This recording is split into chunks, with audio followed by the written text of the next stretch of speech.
Kung mahusay ang pagkalap at pagsisinop ng ebidensya, lumalaki ang tsansang malutas ang anumang kainang sinisiyasat. Kaya nga, sa bawat kainang matututukan ng aming kamera, ay dadalhin kayo ng biyaheng food trip ni Boss Bill sa mismong sentro ng investigasyon. Bawat hakbang ng mga vlogger at digital creator ay aming sasabayan hanggang sa pagpupursigi sa paghanap ng katotohanan. Gamit ang siyensya, logika at pagkamaparaan ay humantong sa pagkalutas ng kainang aming tinututukan. Humanda na sa misteryo at drama ng totoong pagsisiyasat. Ihahatid sa inyo ng biyaheng food trip ni Boss Bill.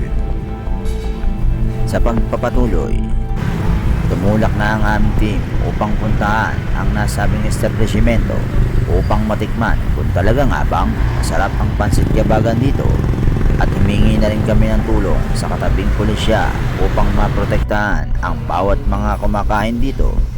At sa pagpasok namin sa nasabing establishmento ay agad pumeso ang aming team upang umorder ng pansit gabagan dito upang malaman at masubukan kung talaga nga bang patok ang pansit nila dito.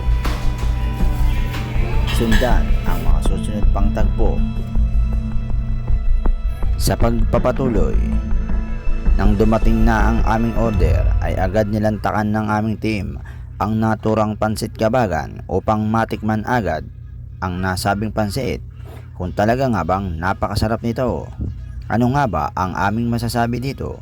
Inyong pakatutukan ang mga susunod pang tagpo. To, grabe mga boss, ang sarap nung pansit gabagan dito. Sobrang malasa yung pansit nila, tapos pagka nilagyan mo pa ng toyo na may sili, grabe, talagang patok na patok. Kaya sa mga gustong tumikim at sumubok dito, ay dito lamang yan matatagpuan sa Blooming Street, Corner, Espanya, at katabi lamang mismo ito ng prosinto dito. Hanggang sa susunod pang biyahe ng food trip ni Boss Bill.